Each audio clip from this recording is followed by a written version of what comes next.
Bismillahirrahmanirrahim. Assalamualaikum warahmatullahi wabarakatuh. Alhamdulillah wa bihi nasta'in. Ashhadu an la ilaha illallah wa ashhadu anna sayyidana Muhammadan abduhu wa rasuluh.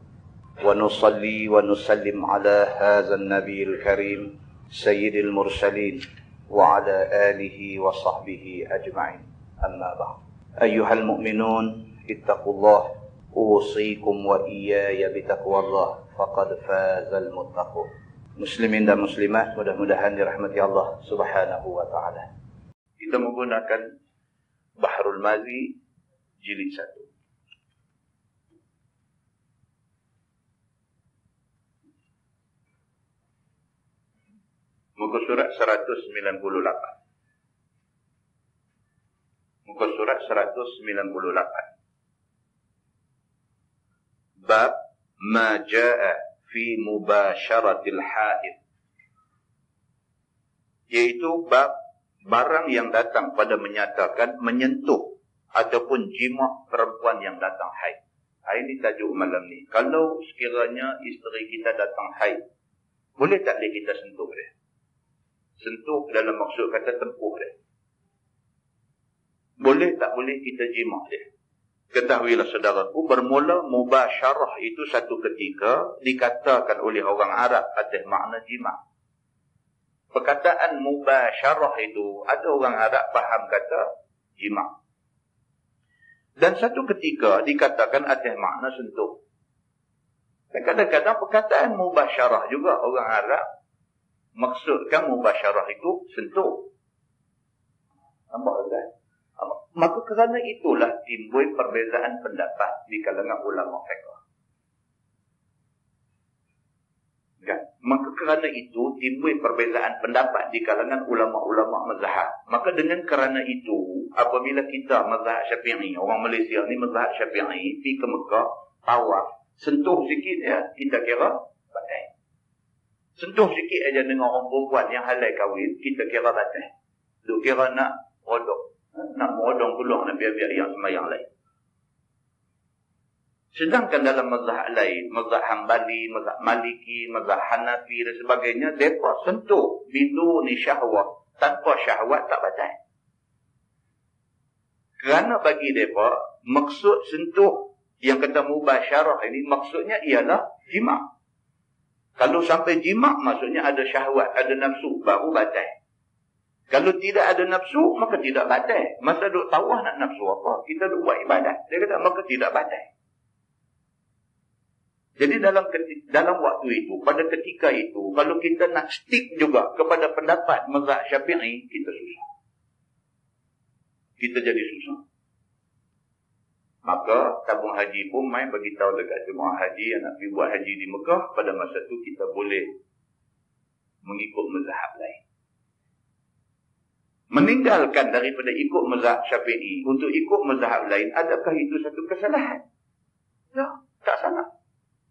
Kerana hak tadinya ijtihad Imam Syafi'i.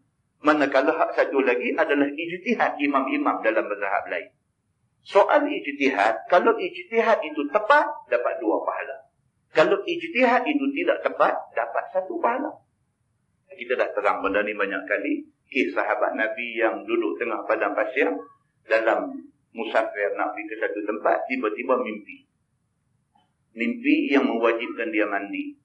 Maka duduk tengah padang pasir, air tak ada. Macam mana? Bakit-bakit dah pagi dah, subuh dah, nak semayang, air tak ada. Nak mandi, nak akad hadiah besar, tak boleh. Sahabat yang seorang lagi, sahabat yang seorang, dia pergi stand dalam debu pasir ni, dia rolling habis satu badan semua. Dia ingat ayam tak ada, sebagai ganti ayam ialah debu. Maka, kalau sekiranya nak ambil ayat semayang tak boleh, kita tayamum. Kalau sekiranya nak mandi wajib tak boleh, kita rolling dalam debu. Dia berijtihad macam tu. Sahabat seorang lagi pula, dia duduk fikir, takkan nak duduk rolling dalam debu tu. Dia kata, memadai dengan tayamum. Dia kata. Maka 2 orang buat 2 macam, 2 cara. Dan 2-2 pun semayang selepas, semayang subuh. Jadi, walaupun dia ni buat cara dia ni buat cara dia, tapi 2-2 pun ralat. Dia ni duk rasa betul ke cara aku ni. Dia ni pun duk ingat betul ke cara aku ni. Maka benda ni dirojong kepada Nabi SAW. Bila beritahu ke Nabi, Nabi jawab mudah aja. Nabi kata, kamu yang bertayamum, bagi kamu 2 pahala. Nabi kata. Dan kamu yang stand masuk dalam debu, rolling dalam tu, bagi kamu 1 pahala. Nabi kata. Nabi tak kata satu betul, satu salah. Nabi kata hak 1 2 pahala, hak 1 1 pahala.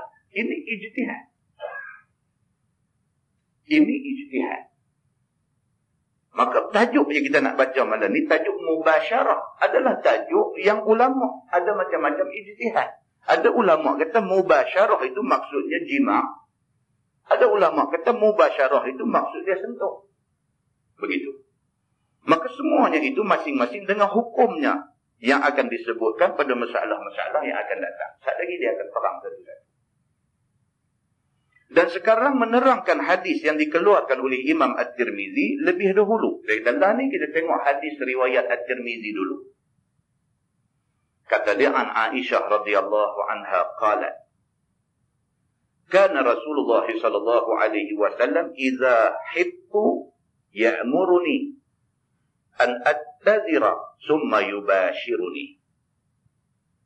Diriwayatkan daripada Aisyah radhiyallahu anha. Kata Aisyah adalah Nabi sallallahu alaihi wasallam apabila aku datang haid. Aisyah kata dia isteri Nabi. Bila dia datang haid, maka menyuruh Nabi akan daku memakai kain pinggang. Bila Aisyah datang haid, Nabi pesan dekat Aisyah, kain pinggang hang pakai elok-elok. Yakni kain yang menutup daripada pusat sampai ke lutut itu. Kemudian bersentuh Nabi akan daku, yakni tidur dekat, yakni mengkucuk aku, yakni memegang aku, yakni berdempek dan berimpit dengan aku. Bila dia datang haid, Nabi tetap layan dia macam isteri. Biasalah Nabi peluk dia, Nabi nak kucuk dia, Nabi kucuk dia, Nabi nak melawak dengan dia, Nabi melawak dengan dia. Dia datang haid, Nabi macam biasa dengan dia. Cuma hak kawasan pinggang sampai ke lutut, daripada pusat sampai ke lutut ni ikat kejap-kejap. Itu maksud hadisnya begitu. Kata At-Tirmizi, pada bab ini ada riwayat daripada Salamah dan daripada Maimunah. Dua-dua isteri Nabi menceritakan benda yang sama. Dan bermula hadis ini hadis yang hasan lagi sahih. Masalah haid dan mubasyarah Nabi dengan isterinya. Saudaraku, dia kata adalah Nabi SAW apabila isterinya datang darah bulan, maka menyalahi ia daripada perbuatan Yahudi, iaitu apabila haid perempuan-perempuannya, sudahlah ia, yakni sudahlah Yahudi itu berlainan tempat tidur. Orang Yahudi, dia apabila isteri datang haid, dia pergi tidur bilik lain. Ini amalan dalam masyarakat Yahudi. Dia begitu. Bila isteri datang haid, dia terus ambil bantai dekat, pergi tidur bilik lain. Dan tiada mau makan minum sama-sama. Makan minum pun tak makan sekali. Kalau dia makan, bini jangan makan lagi. Bini makan, dia tak pergi duduk sekali. Kalau bini datang haid, dia layan bini dia macam tu. Dan bercampur gaul sama-sama dan sebagainya. Dia tak makan sekali, dia tak bercampur gaul, dia tak duduk sama-sama. Dia kira asin diri selama tempoh isteri dia datang haid. Ini amalan orang Yahudi. Maka benci Nabi SAW perbuatan mereka itu ke atas perempuan mereka itu. Nabi tak suka ini perbuatan orang Yahudi terhadap isteri mereka. Apabila isteri mereka datang haid, Nabi tak suka cara itu. Apakala benci Nabi SAW akan perbuatan Yahudi itu, maka menyalahi Nabi akan dia. Nabi tak suka menyerupai perbuatan orang Yahudi. Nabi tak suka. Begitu. Dan tidaklah ia seperti keadaan Yahudi itu dengan isteri-isterinya yang haid. Dalam hal yang demikian, dapat tahu hal Nabi SAW yang demikian itu oleh Yahudi. Jadi bila Nabi SAW ni duk buat macam tu, apa yang Yahudi buat, Nabi tak buat. Dia menyalahi perbuatan Yahudi. Orang Yahudi bila bini datang haid, terus lari daripada bini dia. Tak mau makan sekali, tak mau tidur sekali, tak mau bergaul, tak mau bercampur dan sebagainya. Nabi SAW marah perbuatan Yahudi. Nabi bila isteri Nabi datang haid, Nabi bercampur macam biasa. Nabi bergaul dengan dia macam biasa. Nabi tidur macam biasa dengan dia. Nabi makan minum sekali dengan dia. Nabi tak buat macam mana Yahudi buat dekat isteri apabila isteri datang haid. Bila perbuatan Nabi menyalahi Yahudi itu diketahui oleh orang Yahudi. Dia kata apabila berjumpa Yahudi itu dengan sahabat-sahabat Nabi. Lalu berkata mereka itu kepada sahabat-sahabat Nabi. Mengapa sahabat kamu Muhammad itu tiada ada ia apa-apa hukum melainkan suka menyalahi kami? Yahudi ni bila pergi jumpa sahabat-sahabat Nabi, mereka komplain. Mereka kata ni Muhammad Nabi hampa ni apa hal dengan dia ni? Suka nak menyalahi kami. Kalau kami buat, dia tak mau buat. Kalau kami tak mau buat, dia buat. Apa pasal dengan dia ni? Dia suka sangat nak bangkang kami. Suka sangat nak menyalahi kami. Adakah perempuan berdarah patut didekati? Dia kata, ni apa ni Muhammad ni? Aku nak tanya hampa. Yahudi kata dekat sahabat Nabi. Aku nak tanya hampa. Apa ni? Dia kata, sampai orang perempuan main darah bulan pun nak tidur bercampur lagi tak? Dia kata. Orang perempuan main darah bulan, orang perempuan main darah kotong. Darah pun orang panggil darah kotong. Yang duduk bercampur, duduk macam biasa. Pasal apa? Dia kata, orang perempuan main darah kotong. Benda kotong kita kenalah jauhi. Apa kena dengan Nabi hampa ni? Oleh kerana kami jauh dengan orang perempuan yang datang darah kotong, dia nak pergi bercampur. Apa kena dengan Nabi hampa ni? Dia kira nak bangkang kami aja. Dia kata begitu. Maka sahabat-sahabat Nabi pun menyampaikan apa-apa kata Yahudi itu kepada Nabi. Mereka ni pun pergi report dekat Nabi. Sahabat-sahabat pun pergi, ya Rasulullah, ceritanya macam ni. Yahudi kata lagu ni. Dan bertanya mereka itu kepada Nabi akan hukum mendekatinya. Sahabat pun pergi tanya Nabi, betul-betul ni macam mana? Betul-betul ni orang perempuan bila datang haid, kita suami ni bolehkah hidup campur, hidup bergaul dengan mereka, makan minum sekali dengan mereka? Bolehkah? Ataupun kamu buat macam ni semata-mata kerana kamu nak tunjuk kamu lawan Yahudi sajakah? Betul-betul macam mana? Sahabat ditanya Nabi. Maka turunlah firman Allah Subhanahu wa taala, a'udzubillahi minasyaitonir rajim, wa yas'alunaka 'anil mahid qul huwa adhan fa'tazilun nisaa fil mahid wa la taqrabuhunna hatta yatahurna. Maksudnya dan bertanya sekalian sahabat engkau, wahai Muhammad, tentang hukum haid. Tuan-tuan tengok masa tu. Masa Nabi itu hidup ni. Ada masalah tanya ayat wahyu turun. Ada masalah tanya ayat wahyu turun. Senang kan? Lah. Kalau timbul masalah. Kelih. Walhal wahyu dah ada dah. Jadi itu kelih itu pasal apa? Dia kata zaman Nabi tak apalah. Dia kata kalau bergaduh, kalau timbul masalah, bercanggah pendapat, Tuhan turun wahyu. Kita lah mana ada Nabi, mana ada wahyu. Hidup kata begitu. Zaman Nabi tu Quran tak turun komplit lagi, tak lengkap 30 juzuk lagi. Maka bila timbul masalah, satu ayat turun. Timbul masalah, satu ayat turun. Kita lah ni kalau timbul masalah, Quran tu ada dah. Tak gaduh tunggu turun. Dia buka Quran saja, jumpalah penyelesaian dia. Begitu ceritanya. Maka bolehkah kita sama-sama dengan perempuan yang haid itu dan menyalahi daripada segala perbuatan Yahudi yang berbagai-bagai ke atas perempuan itu? Maka jawab olehmu ya Muhammad akan pertanyaan itu. Tuhan suruh Nabi jawab. Bermula haid itu ialah diluati dan dibenci akan dia. Tuhan jawab dalam Quran ni, Tuhan kata apa? Qul huwa adhan. Katakanlah wahai Muhammad, haid ini adalah satu benda yang azab, satu benda yang keji, yang orang tak suka. Kerana membusukkan orang yang mendekatinya dan juga kerana najisnya. Kerana darah haid ini najis dan dia ada bau. Maka dia orang tak suka benda ni.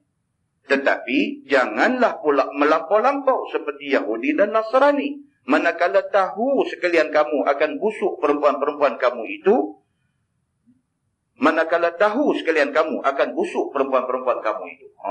Dia kata walaupun kamu tahu kata haid ini najis, dia satu benda yang bau tak selesa dan sebagainya, janganlah sampai pergi buat macam mana Yahudi buat dekat orang-orang perempuan dia. Tuhan kata macam tu. Maka adalah Yahudi sampai keluarkannya daripada rumah dalam masa berdarah. Lagi teruk orang Yahudi ini bila isteri dia datang bulan aja, halo keluar, ambil balik rumah Pak. dia. Bila habis, dia duduk senyum depan pintu rumah Pak Mentah. Berakai yang kata Yahudi. Kan? Dan Nasrani pula satu hal pula. Disetubuhinya dan dijimaknya. Tiada dipedulikan darah itu. Ni lagi pengetang. Ni pula Nasrani. Sampai membujung lalu melentang patah. Dia tak ada masa, dia tak ada musim, dia tak ada waktu larang, dia tak ada dia. Bila masa pun dia semacam macam. Ini Nasrani. Yang Yahudi itu sampai halau-halau keluar daripada rumah. Dua-dua ekstrim.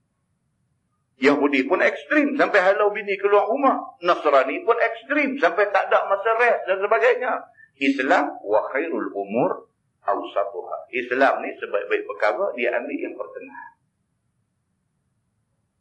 Macam mana Islam buat? Masa datang haid, okey. Isteri rehat masa tu. Tapi kita layan emosi dia macam biasa.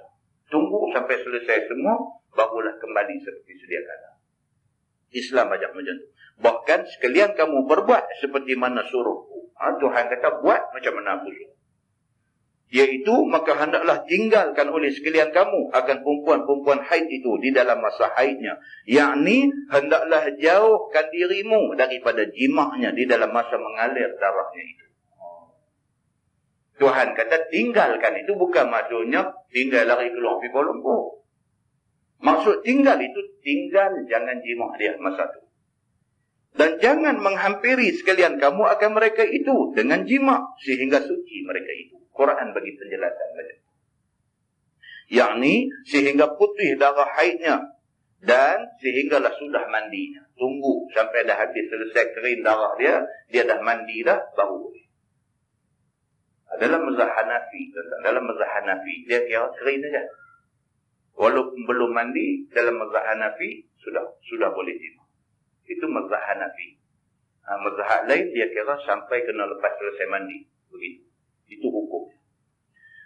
Dan ada pun jikalau setidok dan sekiranya mengkucuk dan juga main-mainnya dan juga memegang barang yang lain daripada antara pusat dan lutut dan makan minum dan setidok dan berimpit-rimpit dengan dia, maka ia itu tidak mengapa. Tak salah. Nabi tidur sekali ke apa ke semua lagu duduk letak lengan bagi tidur atas lengan kan tak jadi satu kesalahan benda ni. Maka dengan firman Allah tadi, jadilah pergaulan Islam dengan isterinya tiadalah menunjukkan benci seperti mana Yahudi, tiada menunjukkan menurut syahwat seperti dan juga tiada menunjukkan menurut syahwat seperti mana Nasrani. Macam Yahudi sampai tunjuk benci, yang Nasrani ni pula sampai duk kira nafsu saja sampai tak kira apa.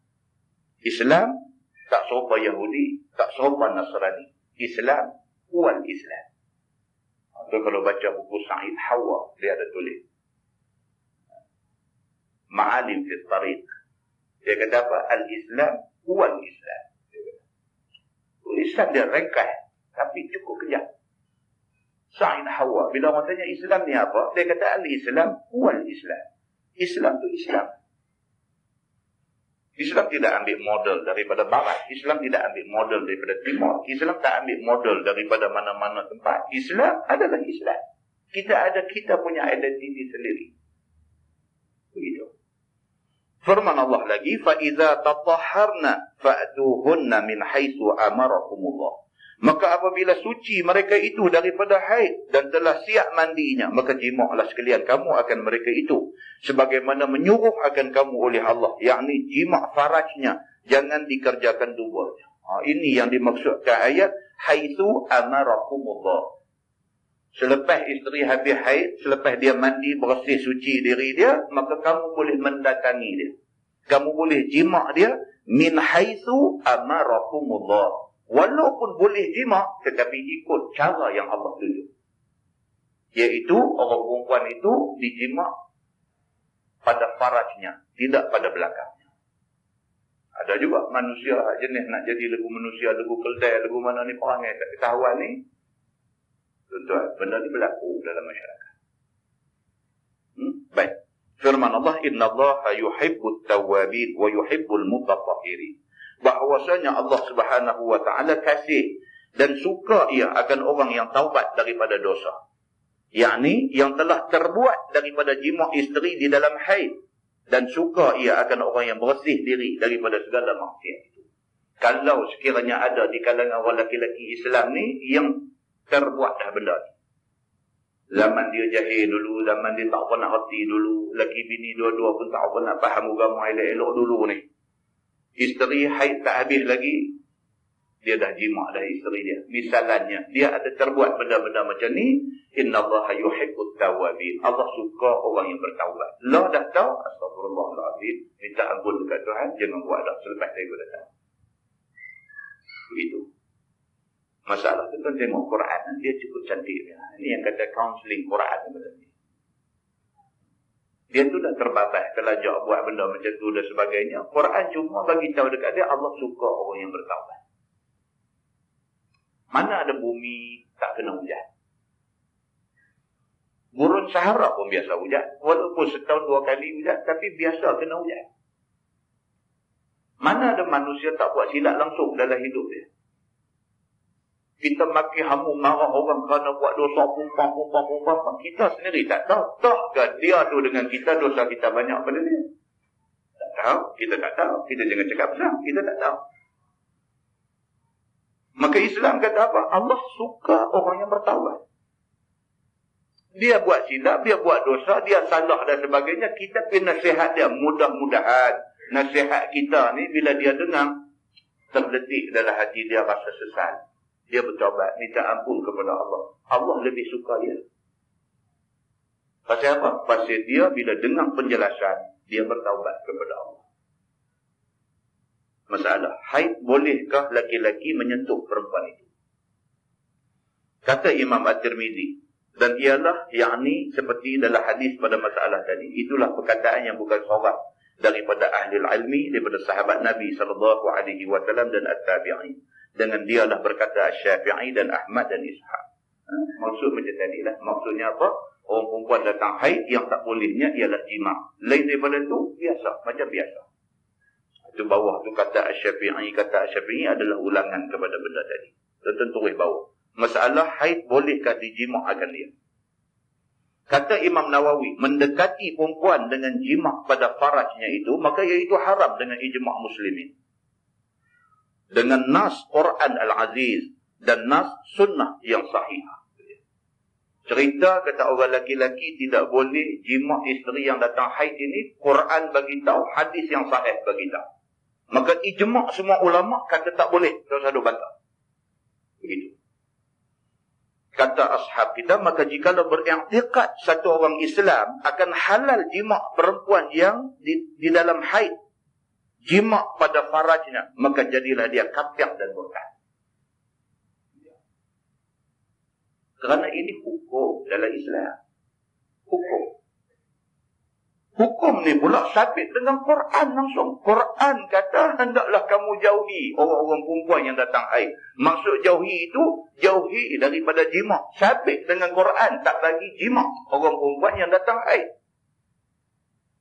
Hadis-hadis Nabi pula bukan satu. Banyak hadis sahih yang beritahu tak boleh orang laki-laki, suami ni jima' isteri dalam haid. Dalam keadaan dia tahu macam tu, dia pergi jima' juga. Dalam keadaan dia menghalalkan benda tu.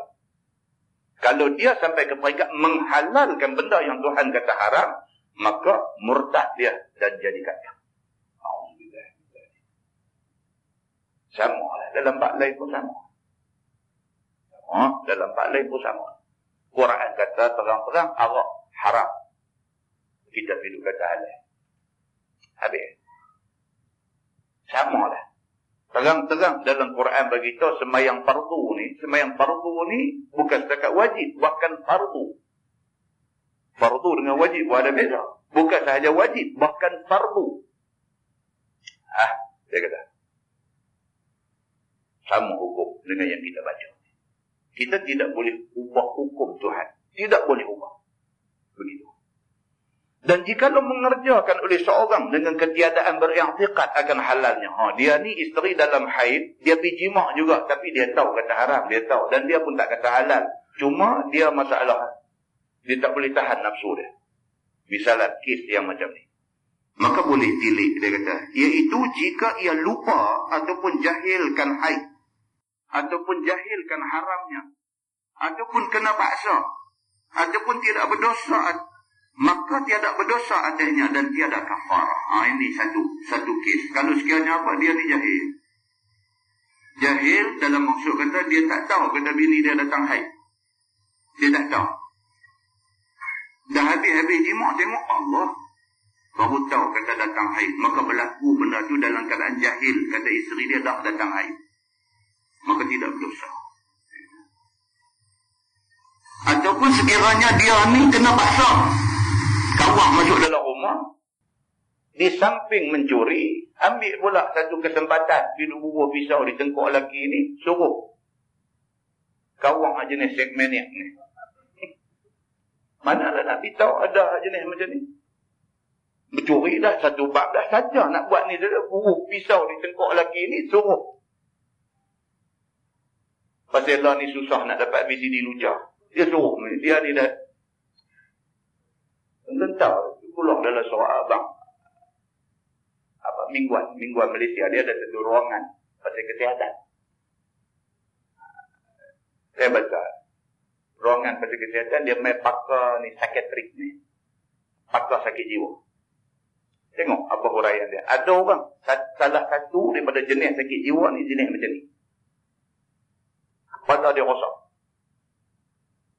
Dan menonton blue film ni sudah menjadi satu ketagihan bagi dia. Dia dah addicted dah.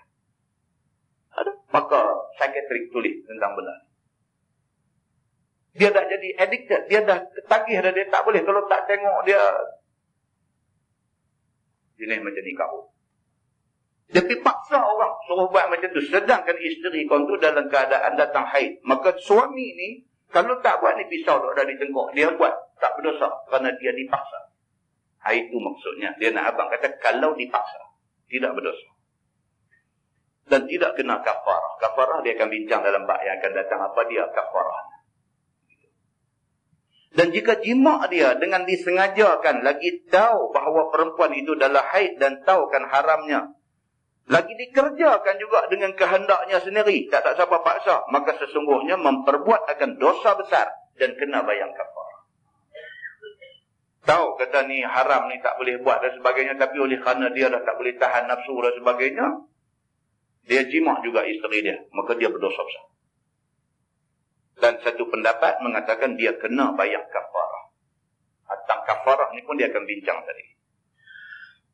Dia kata dan telah menas akan dia oleh Imam Asy-Syafi'i atas mengerjakan itu berdosa besar. Imam Syafi'i sendiri kata siapa yang jima' isteri dalam keadaan isteri masih lagi haid ataupun sudah kering haid belum mandi, maka itu dosa besar. Masalah dia kata haid dan hukum menyentuh lain daripada antara pusat dan lutut. Ini tak payah baca lah, kita tahu dah. Lain daripada pusat dan lutut, kalau sentuh tidak jadi salah. Itu tak payah baca. Tengok bawah. Masalah haid dan darah hanya meleleh ke betik. Bolehkah laki-laki sentuh dia? Ni hak jenis macam ni pula. Dia datang haid, kemudian datang pula banyak. Sampai meleleh. Boleh tak boleh sentuh? Kata Imam Nawawi, boleh menyentuh barang yang lain daripada antara pusat dan lutut itu tiada berbeza. Yang ni sama ada berdarah ataupun tidak kena darah. Maka ini yang betul lagi masyhur. Yang putus dengan dia jumhur ashab kita dan lain daripada mereka itu daripada segala hadis yang betul. Dia kata boleh. Walaupun darah dia terlampau banyak, heavy sampai meleleh, sentuh dia tidak menjadi satu kesalahan. Tuan-tuan tengok masalah yang muka surat berikut. Baik haid dan menyentuh di antara pusat dan lutut, tetapi lain daripada kubul dan dubur. Yang ni pun sama macam tadi juga. Maknanya lain daripada kawasan tu tidak menjadi satu kesalahan. Kita baca lah dulu langkah banyak kita baca. Kata Imam Nawawi, bermula haid dan menyentuh barang yang antara pusat dan lutut lain daripada kubul dan dubur, maka padanya 3 wajah bagi ashab kita. Bermula yang asah padanya di sisi segala jumhur ulama, dan yang lebih masyhur daripadanya dalam mazhab bahawasanya ia haram. Kalau kubul dan dubur haram. Dan yang keduanya tiada haram, dan tetapinya makruh agak sebagai makruh tanzih. Maka inilah wajah yang lebih kuat pada pihak dalil, dan ialah yang terpilih. Kalau lain daripada kubul dan dubur tidak salah, tapi kalau dua kawasan ni dia kata haram. Yang bawah tu pun sama. Tuan-tuan tengok tajuk baru. Bab ma jaa fi muakalatil haid wa su'riha. Iaitu bab yang datang pada menyatakan semakan dan seminum dengan perempuan haid dan hukum sisanya. Makan minum sekali, kita dah tahu dah tadi tak salah. Bekas dia makan, boleh tak kita makan? Ini satu bab lain pula. Isteri kita datang haid, dia makan roti pelantas kerat, dia bagi kat kita, suruh kita perhabis. Boleh tak boleh kita perhabis sisa makanan dia pagi.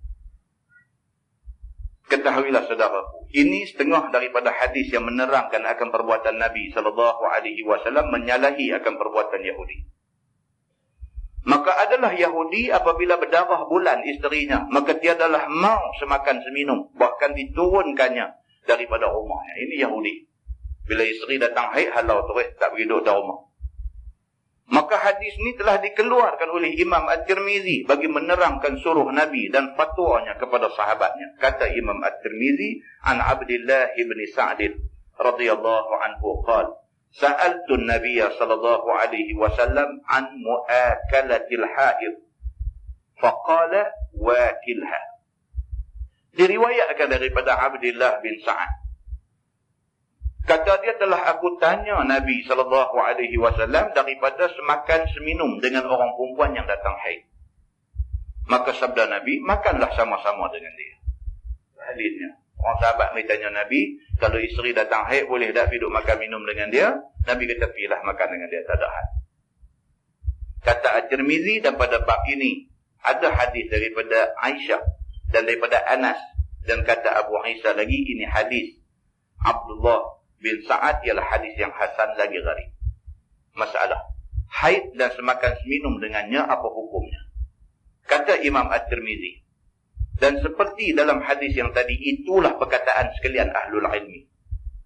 Tiada memikir mereka itu dengan makan dan minum bersama dengan orang perempuan yang datang haid itu salah. Maksudnya tak salah. Dan bersalah-salahan mereka itu pada lebih wadu'nya. Wadu' itu dia kena baca wadu'. Tak boleh baca wudu. Yang bahasa Arab. Sama macam orang kata tawakal. Tawakal. Tawakal. Tawakal. Maksud dia tawakal lah. Serah pada Tuhan. Tapi kalau tawakul dalam bahasa Arab. Tawakul. Tawaw alif kaplam. Baca dia pun tawakul. Dia jadi apa? Dia jadi orang yang tak ada usaha apa. Pakai serah bulat-bulat pada Tuhan. Ini bahasa Arab. Seni baris dia tu, dia boleh jadi lain makna. Kalau kata tawakal, ini orang berusaha, kemudian baru dia serah pada Tuhan. Kalau kata tawakul, dia tak ada usaha apa, dia pakai Tuhan jaga semua. Contoh, Nabi dalam hadis Nabi kata, Syekh ni main masjid, main tu macam yang tinggal unta dia, naik nak semayang. Nabi duduk perhati tengok. Nabi tanya dia, unta siapa luang tu? Dia kata unta dia, Nabi kata awak tak tambah. Dia kata aku tawakal kat Tuhan. Nabi kata banyak cantik. Turun pergi tambah dulu, baru tawakal kat Tuhan. Pasal apa? Pasal yang tu bukan tawakal. Yang tu tawakul. Enggak? Tak ada usaha apa. Begitu. Maka samalah bila baca wudu, maksudnya duk ambil air semayang tu wudu. Berwudu. Bila baca wadu, maksudnya ayam tu. Hak nak guna buat ambil ayam semayang tu, dia panggil wadu. Baik. Dia kata, dan bersalah-salahan mereka itu pada lebih wadu'nya. Kalau orang perempuan haid, dia ambil ayam semayang. Lebihan ayam yang dia ambil buat ambil ayam semayang tu, boleh tak boleh kita pula guna. Maka telah memaafkan pada yang demikian itu oleh setengah daripada mereka itu. Dan telah dimakruhkan oleh setengah daripada mereka itu memakai ayam lebih daripada bersuci orang perempuan itu. Ada setengah kata tak apa, boleh. Ada setengah kata makruh. Gitu. Kata Imam Syafi'i di dalam Al-Um. Kemudian daripada ia mendatangkan beberapa hadis yang akan jadi dalil baginya. Katanya, dan dengan inilah kami ambil akan hukum. Tiada mengapa mandi dengan air lebih daripada mandi orang yang berjunub. Dan lebih daripada perempuan haid. Orang perempuan yang haid diguna air tu buat ambil air semayang. Ataupun dia guna air tu untuk angkat hadas dia. Balance air tu boleh tak boleh kita pula pergi guna. Dia kata kerana bahawasanya Nabi SAW mandi junub dia dengan isteri dia Siti Aisyah di dalam bekas yang satu. Ada hadis sahih. Nabi angkat hadas besar, Nabi mandi wajib dengan isteri dia, mandi sekali. Satu bekas ayam saja Nabi guna dan isteri dia guna. Maka tiap-tiap seorang daripada keduanya, maksudnya Nabi dengan Aisyah tu mandi ia dengan lebih kawannya. Ayam sebekas. Bila Nabi guna, hak lebih tu Aisyah guna. Bila Aisyah guna, hak lebih Nabi guna. Maka sisa Nabi Aisyah guna, sisa Aisyah Nabi guna. Sedangkan dua-dua mereka berjunub. Maka ini menjadi dalil bahawa boleh guna ayam yang digunakan oleh orang yang berjanabah. Kita nak guna pula untuk kita pula guna, tidak jadi kesalahan. Begitu. Maka bukannya haid itu di tangan dan bukannya menajiskan dia oleh orang yang mukmin, tetapi sebab tiada boleh disentuh ayam itu dengan tangan pada setengah masa dan boleh sentuh pada setengah masa ialah ta'abbud jua. Ini dalam masalah ayam musta'mal. Ayam musta'mal. Mazhab Syafi'i dia ada ayam musta'mal. Dalam mazhab Hambali dia tak ada ayam musta'mal. Mazhab Syafi'i ada ayam musta'mal. Maka dalam mazhab Syafi'i, kalau ayam tu ada sebekas dalam satu beldi, kita pergi celup tangan masuk dalam tu, habis musta'mal. Kalau nak guna juga kena tuang. Jangan bagi tangan kita masuk dalam ayam tu, ataupun ayam yang dah kena tangan kita menitik dalam tu. Kalau menitik ataupun tangan kita pergi kena, sudah jadi musta'mal. Dalam mazhab Syafi'i begitu. Hadis itu ada sedikit perbahasan tentang sisa yang digunakan oleh orang yang angkat hadas besar. Adakah boleh digunakan ataupun tak boleh digunakan? Tengok sama ada sudah jadi musta'mal ataupun tidak. Dari itu perbahasan. Baik, tajuk baru dia kata bab ma jaa fil haid tatanawalu syai' minal masjid. Iaitu bab yang datang pada menyatakan perempuan haid mencapai ia akan sesuatu daripada masjid. Orang perempuan dia datang haid, boleh tak boleh main duk apa orang kata, dia hanggau ambil satu benda dekat dalam hanggau ke apa. Dia datang haid, dia tak naik dia masjid, cuma dia main di tepi dinding masjid tu, dia hanggau ambil payung dia ke, dia hanggau ambil apa ke ada tepi masjid tu. Boleh tak boleh dibuat macam tu di masjid? Ketahuilah saudaraku, adalah perempuan yang haid itu beberapa perkara haram ia memperbuatnya. Setengah daripadanya ialah masuk masjid, maka haram ada. Kalau dia datang haid, tak boleh masuk dalam masjid. Adapun sebab larangan itu adalah kerana takut kot darah haid dia menitik atas masjid, maka mencemarkan kebersihan dan kesucian masjid. Itu di antara sebab larangannya begitu. Baik, adapun jikalau mengunjukkan dan juga mencapaikan suatu daripada luar ke dalam masjid, maka ia itu harus juga. Boleh. Kalau nak anggau tangan nak ambil apa benda dalam masjid, orang perempuan yang datang haid, duduk suar tangan nak ambil apa kadu ada dalam masjid, maka itu tidak salah. Harus, dia kata. Dengan dalil hadis yang dikeluarkan oleh Imam At-Tirmizi. Kata hadisnya, Anil Qasim bin Muhammad radhiyallahu anhu qala. Qalat Aisyah. Qala li Rasulullah sallallahu alaihi wasallam, nawilini al-khumrah min al-masjid. Diriwayatkan daripada Al-Qasim bin Muhammad, kata dia telah berkata Aisyah radhiyallahu anha telah bersabda Nabi sallallahu alaihi wasallam kepada aku daripada dalam masjid. Nabi duduk dalam masjid, Nabi cakap dekat Aisyah hak duduk di rumah tepi masjid. Rumah dekat kembang dengan masjid. Padahal ia di dalam i'tikaf. Nabi duduk i'tikaf dalam masjid. Nabi segan nak keluar pergi balik dari rumah nak ambil apa ke semua. Nabi pakai kelui aja. Pakai kelui Aisyah aja, suruh Aisyah bagi apa-apa ke Nabi. Maka sabda Nabi, ya Aisyah, capaikan dan unjukkan kepada aku akan lapik semayang daripada luar masjid. Nabi nak suruh Aisyah ambil sejadah. Nabi duduk dalam masjid, duduk i'tikaf. Nabi malas lah nak keluar sekali terputus i'tikaf, nak kena masuk balik. Nabi sayang nak putuskan i'tikaf dia. Maka Nabi kata, Nabi kelui dekat Aisyah duduk dalam bilik sebelah masjid ni. Nabi kata, Aisyah, ambil tak sejadah tu mai kat aku. Nabi kata begitu. Sambung hadis tu dia kata, qalat qultu inni haid. Maka kata Aisyah daripada dalam bilik rumahnya, kata dia, ya Rasulullah, bahwasanya hamba ini haid. Dia kata, macam mana nak suruh pergi hantar tikar semayang ni? Saya haid. Saya dalam keadaan haid. Maka haid itu hamba tahu haram masuk masjid. Aisyah kata, saya tengah datang haid. Macam mana saya nak pindah ke masjid hantar tikar semayang ni? Maka bagaimana hamba nak mengunjukkan tikar semayang kepada tuan hamba? Qala inna haidataki laysat fi yadik. Kata Nabi SAW bahawasanya haid engkau itu bukannya pada tangan engkau. Nabi kata begitu. Haid itu bukan ada di tangan. Maka apalah salahnya engkau unjukkan dia daripada luar masjid. Jangan masuk dalam. Mai di tepi masjid ni suar mai kat aku pun ambil lah. Nabi kata. Suar tangan masuk dalam kawasan masjid tidak jadi kesalahan. Sebab haid tidak duduk di tangan. Nabi kata begitu. Sedangkan aku di dalamnya. Bahkan jangan dengan badan-badan kamu masuk dalam masjid. Maka tiadalah berdosa kamu. Jangan sampai duduk langkah masuk dalam masjid. Nabi kata. Jangan sampai macam tu. Kalau masuk juga, itu sudah jadi dosa. Pasal apa? Takut kosak lagi kekotoran itu meninggi di atas masjid. Kita cuba tengok macam mana Islam jaga kebersihan masjid. Macam mana Islam jaga kebersihan masjid. Macam tu sekali. Jadi wajarkah kita main masjid, isap rokok, apa semua, nak padam api rokok, angkat tikar mengkuang, ni, buat tikar mengkuang, katuk balik. Ada masjid. Orang hati semayang ni buat kelapu macam tu. Dah lah isap rokok atas masjid tu, tak elok sangat lah.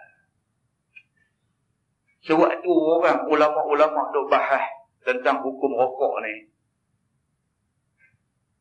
ringan-ringan pun makruh lah. Makruh ni Tuhan benci. Yang pergi sampai jadi haram pun ada dan sebagainya. Kita pergi buat benda tu atas masjid. Tak elok lah. Padam pula api rokok bawah tikar masjid. Bila Tok Siak duk gulung-gulung tikar tu, la ilaha illallah. Orang tua ni pun maki kanak-kanak atas masjid pula. Dengan dia terfitnah juga pergi duk maki atas masjid. Tak maulah macam tu. Nabi SAW sangat menjaga kebersihan masjid. Tentu ingat hadis kita dah baca di masjid ni. Nabi SAW nak semayang. Nabi pipi duduk. Nampak di dinding. Di dinding tu nampak kesan gelemah. Dalam hadis tu dia kata hingus lah. Kesan gelemah. Orang ludah gelemah lekat di dinding masjid. Nabi SAW dia pergi, dia guna kuku dia krik tu, korek buang kesan tu. Nabi sangat jaga. Nabi satu orang yang higienik, sangat menjaga kebersihan masjid. Mai satu orang badui pula naik atas masjid, naik bir. Tu kata ludah. Nabi tengok benda tu, Nabi rongkai serban dia, Nabi pilak dengan serban dia. Tentu Nabi tak maki dah. Kalau Nabi maki dia, silap bulan dia maki balik. Jangan cakap. Orang Arab badui, tuan.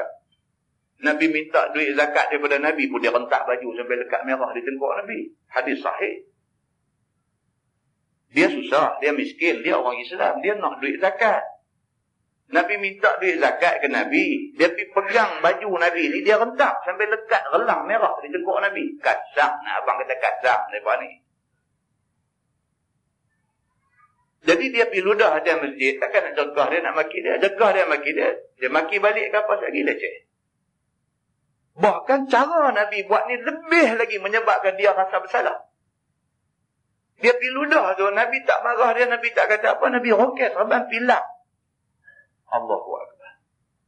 Manusia ni tuan-tuan, tu selalu kedebel macam mana lah, tu selalu keras kepala, keras hati macam mana lah. Bila orang lawan dia balik cara lembut, dia kalah. Orang keras hati ni, kalau orang lawan dia cara keras, dia lagi keras. Tapi orang keras hati ni, bila orang lawan balik dia dengan cara yang macam tu, dia pun manusia. Berasa tak syok dia pun berasa jahat sangat dia ni buat lagu tu. Orang tak marah dia, orang pergi cuci lepas. Nabi SAW, kaedah yang Nabi gunanya begitu. Dan yang keduanya, nak cerita Nabi SAW sangat jaga kebersihan masjid. Maka Nabi SAW pesan dekat Aisyah, dia kata, kamu mai suar je benda tu, duduk di luar masjid, suar sejadah ni kat aku ambil. Nabi kata, jangan masuk Maka dengan cara itu kamu tidak berdosa. Kata At-Tirmizi, dan pada bab ini ada riwayat daripada Ibni Umar dan Abi Hurairah radhiyallahu anhu. Dan berkata Abu Isa lagi, bermula hadis Aisyah itu hadis hasan. Makna kalimah pelat dalam hadis tadi, di antaranya yang kata nawili ni, maknanya ialah capaikan dan unjukkan, hanggau tangan, tunjuk gitu. Yang kedua al-khumrah, yakni tikar daripada daun tamar, dan ialah jua bernama sajadah yang dijadikan tempat sujud sembahyang. Kain apa nama sejadah Nabi nak guna. Nabi suruh Aisyah bagi ke Nabi kain sejadah ni, sejadah yang dibuat daripada daun tamar, dia panggil khumrah. Khumrah. Masalah haid menunjukkan sesuatu ke dalam masjid, apa hukumnya? Kata At-Tirmizi, ialah makna, ialah yakni seperti dalam hadis dalam masalah tadi, perkataan sekalian ahlul ilmi. Dan adalah kami ketahui akan ada perselisihan antara mereka itu. Bahkan yang aku ketahui tiada ada perselisihan sekali-kali, dengan bahawasanya tak mengapa mencapaikan oleh orang yang haid akan sesuatu daripada masjid. Dan kita tak jadi satu kesalahan. Wallahu a'lam. Lepas ini kita masuk tajuk bab ma jaa fi karahiyati ityanil haid. Yang ni. Lepas ni dia nak tengok tajuk yang menyatakan tegah jima' orang perempuan yang datang haid. Tegah dia tu tegah apa? Tegah haram ke, tegah makruh ke? Kemudian yang kedua, kalau perempuan buat juga, apa hukum dia? Dia akan bagi tahu.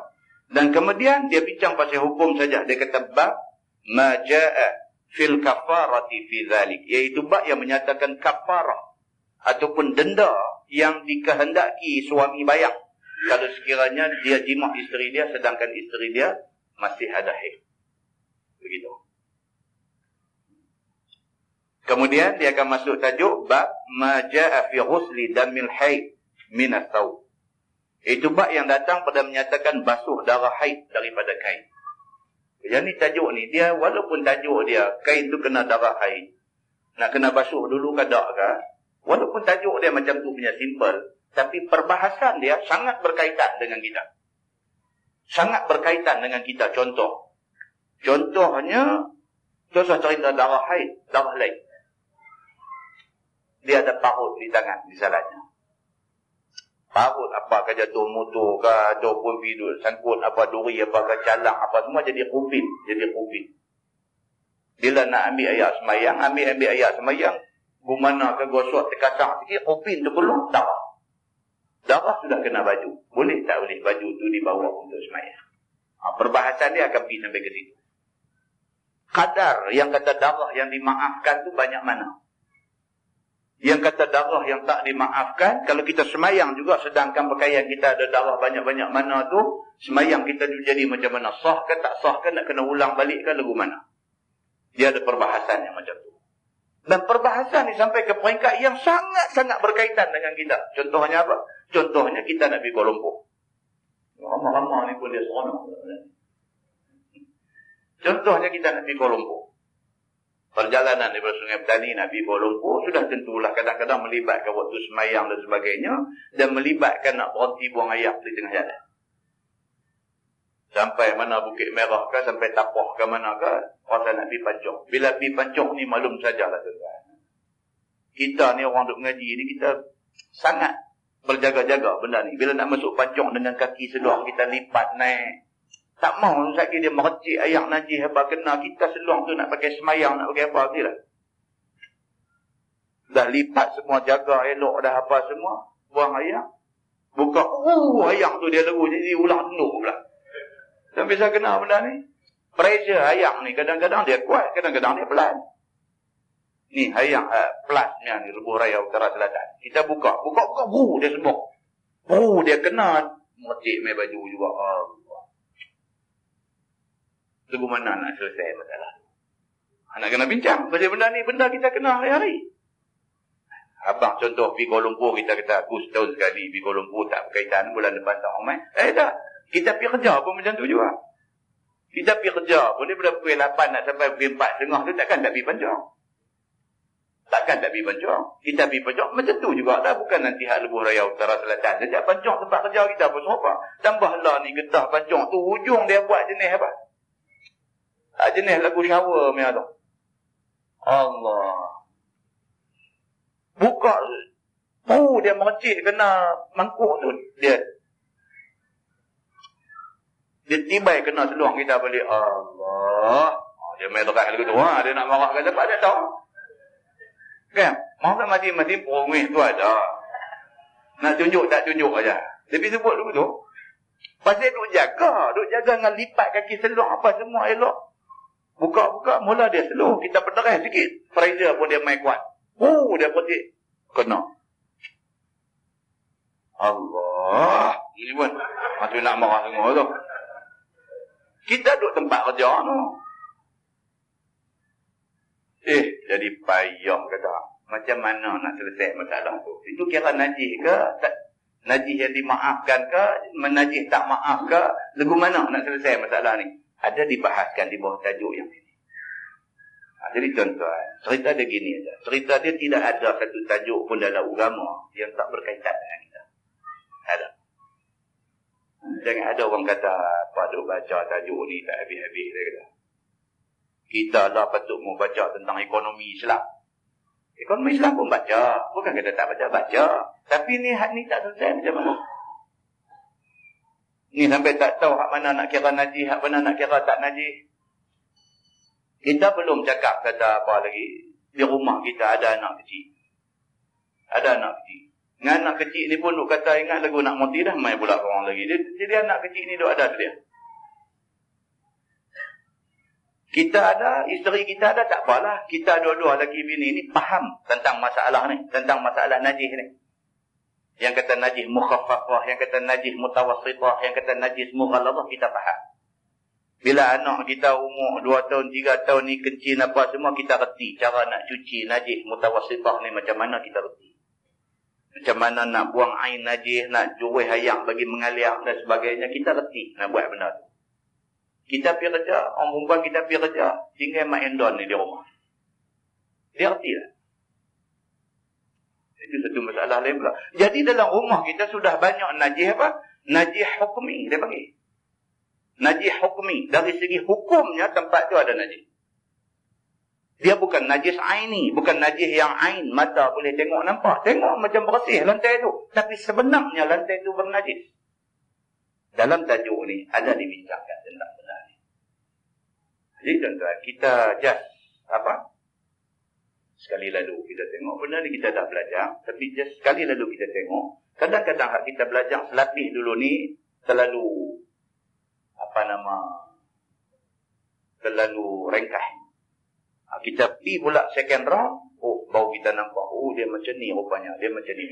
Tuan-tuan sayang tak tuan-tuan, kita ambil ayat semayang semua, elok dah sempurna apa semua, duk berjalan kaki keluar daripada pancung, daripada bilik ayat tu, kaki sudah pijak atas tempat yang bernajis. Kemudian kita pergi bawa ni di sejadah kita, kita semayang. Semayang kita tak sah kerana najis tu. Sayang tak ibadat kita buat? Allah. Duk sangka kata buatlah ibadat ni semua. Di sisi Tuhan banyak masalah ibadat. Ini tujuan kita mengaji tuan-tuan. Tujuannya ialah untuk nak memperbaiki amalan kita sendiri. Kita tak mau esok sampai-sampai akhirat apabila dibentangkan amalan kita, tengok-tengok Allah. Aku berasa lagu duk buat banyak hari tu ni macam mana ni akaun main tengok sikit sangat ni. Rupa-rupanya kebanyakan amalan yang kita buat terbatal ataupun tidak sah. Maka tidak diganjar sebagai pahala di sisi Allah Subhanahu wa taala. Nah, wallahu a'lam. Mudah-mudahan Allah Subhanahu wa taala berkati kita kepada kita semua insya-Allah. Adakah wang zakat yang dikeluarkan boleh diberikan kepada surau ataupun masjid?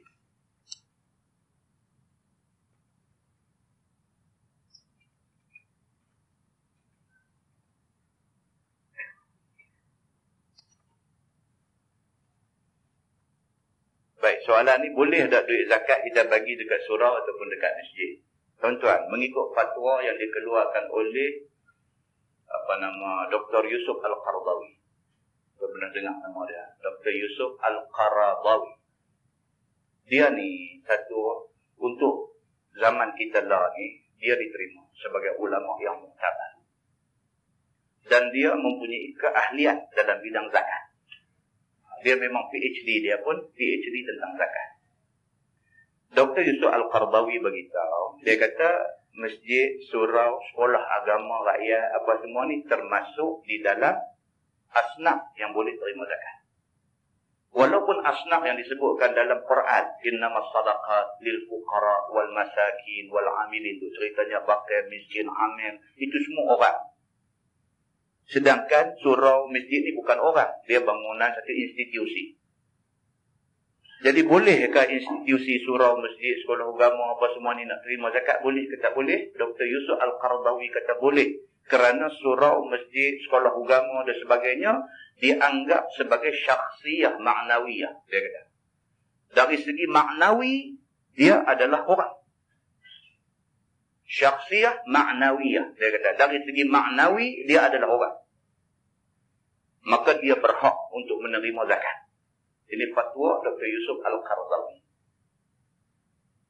Jadi, saya berpegang dengan apa yang dia kata.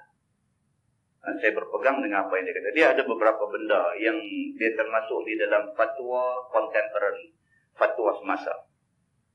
Kita, dunia makin moden, makin berteknologi tinggi. Jadi, ulama-ulama perlu mempunyai kemampuan untuk berijtihad dan mengeluarkan fatwa.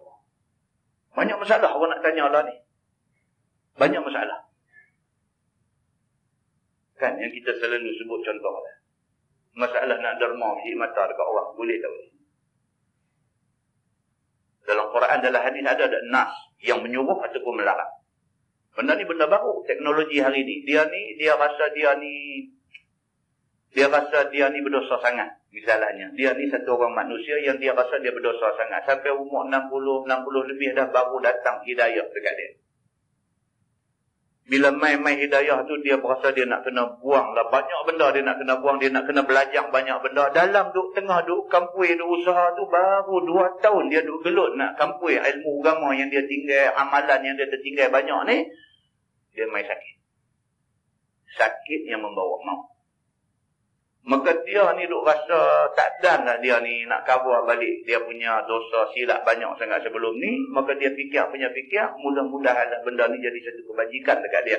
Dia tinggal satu wasiat. Dia kata apa? Kalau sekiranya nampak aku nak mati, dia kata, aku sedekah 2 biji mata aku ni kepada siapa-siapa ulama manakah yang buta mata.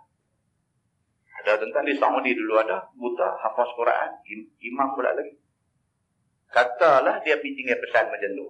Boleh tak boleh nak transfer mata dia, nak pergi dekat ulama yang macam ni. Dia niat baik, dia nak buat benda tu. Dia harap mudah-mudahan ini satu pengorbanan bagi dia dan mudah-mudahan Allah menilai ini sebagai kebajikan. Dia nak buat macam tu. Boleh ke tak boleh? Ulama kena berijtihad. Keluar fatwa, boleh ke tak boleh? Ini di antara benda baru.